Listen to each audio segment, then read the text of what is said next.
Hey everybody. Hey, we're talking about the end of the Old Testament, as in we're talking about the last of the prophets, the last 12 books of the Bible. Those books are called the minor prophets. Last week we talked about the major prophets. Again, the difference being that the major prophets wrote really big books and the minor prophets wrote really small books. So we're talking about Hosea, Joel, Amos, Obadiah, Jonah, Micah, Nahum, Habakkuk, Zephaniah, Haggai, Zechariah, and Malachi. I want to talk about a passage in one of those in Micah. Micah chapter 6 verse 8 says this. He has shown you, who are we talking about? We're talking about God. He's shown you what the Lord requires of you and what's good. God has shown us what is good and what he requires. And what is that? He says this, do justly, treat other people good, love mercy, and walk humbly with your God. Jesus, when he was asked, he summed it up this way. He said of the most important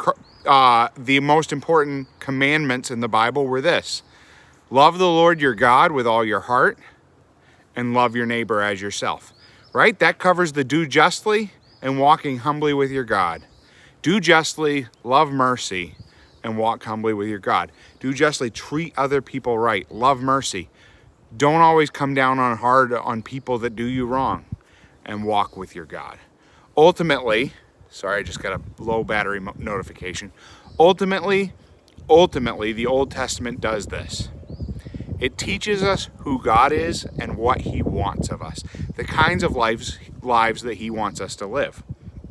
Galatians chapter 3, 23, 24, and 25 says this.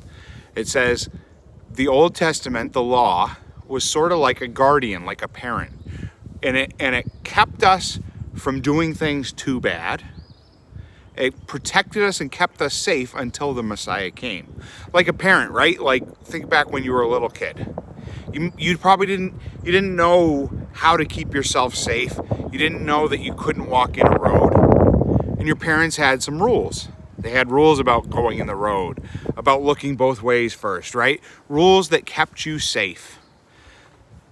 In Galatians, Paul tells us that the Old Testament is like that. It gave us some guidelines for how to live life, for how to live a good life, and to treat others the way that God would have us treat them.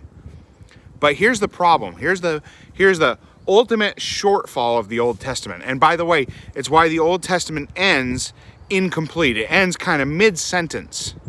It says, and the Messiah will come. And then there's no book that says, the Messiah came. The Old Testament ends waiting for a Messiah, because here's the deal. There's one thing the Old Testament couldn't do. It could teach us how to live.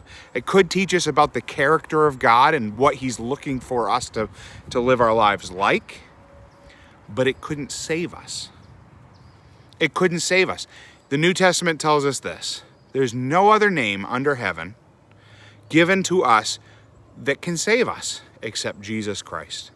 He's the only one that could save us. The only way that people could be saved from their sin, this sin could be forgiven and that we could be reunited with God, was if God himself became a sacrifice for us.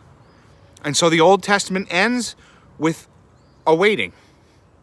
Waiting for what? Waiting for Jesus. So I'm looking forward. We're going to jump into the New Testament next week. We're going to start talking about this Messiah that came and who he was and what he accomplished.